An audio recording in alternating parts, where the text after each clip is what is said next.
ক্ষমতাচ্যুত প্রধানমন্ত্রী শেখ হাসিনার রায় ঘিরে আওয়ামী লীগের শাটডাউন কর্মসূচিতে গত ২ দিন গোপালগঞ্জ জুড়ে সতর্ক অবস্থানে ছিল আইনশৃঙ্খলা বাহিনী। স্বাভাবিকের তুলনায় রাস্তাঘাটে মানুষের উপস্থিতি ছিল কম।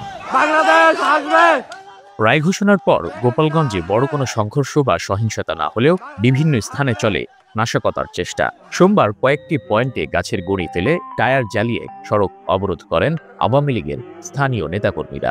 পুলিশের তৎপরতায় অল্প সময় অবস্থান নিয়েই সটকে পড়েন তারা। ওই দিন রাত ১০টায় কোটালীপাড়া থানায় দুর্বৃত্তদের ছোড়া ককটেল বিস্ফোরণে আহত হয়েছেন এক নারীসহ ৩ পুলিশ সদস্য। একই রাতে কোটালীপাড়া উপজেলা পরিষদ লক্ষ্য করে আরও ২টি ককটেল নিক্ষেপ করে দুর্বৃত্তরা, তবে বড় ক্ষয়ক্ষতি হয়নি। নিরাপত্তার জন্য আমরা আমাদের বিভিন্ন ধরনের ব্যবস্থা নেওয়া আছে। আমরা টহল জোরদার করেছি, বিভিন্ন গুরুত্বপূর্ণ জায়গায় পুলিশের উপস্থিতি আছে এবং বিভিন্ন রকমের তথ্য সংগ্রহ করে আমরা কাজ করছি যাতে এলাকায় কোনো বিশৃঙ্খলা না হয়।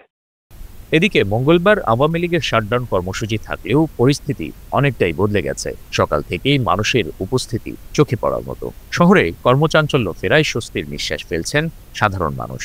কোনো পরিস্থিতি আমরা ফেস করি নাই এখন পর্যন্ত। গোপালগঞ্জে আসলে এরকম কোনো সমস্যায় এখনো আমরা পড়িনি। আতঙ্কে ছিলাম, এখন তো দেখা যাচ্ছে সেরকম কিছু হচ্ছে না। শেখ হাসিনার রায় নিয়ে গোপালগঞ্জে যে পরিস্থিতি তৈরি হওয়ার কথা আসলে কিছু হয়নি। বাজার, অফিস, আদালত আর যানবাহনেও বেড়েছে গতি। বাস স্ট্যান্ড থেকে নিয়মিতই গন্তব্য ছেড়ে যাচ্ছে যানবাহন। শাটডাউনের জন্য আপনার অনেকগুলা টিপ কমাই দেওয়া হয়েছে। পরশুদিন আপনার এরকম 20 থেকে 25 টিপের মতো চলছে, গতকাল এরকম, আজকে একটু বেশি। দুদিনে যে গাড়ি চলছে তার থেকে আজকে একটু গাড়ি বেশি চলতেছে। আজকে স্ট্যান্ডে দেখে বোঝা গেল যে গাড়ি ঘোড়াও বেশি, লোকজনও বেশি। যে কোনো অপ্রীতিকর ঘটনা এড়াতে জোরদার করা হয়েছে নিরাপত্তা ব্যবস্থা।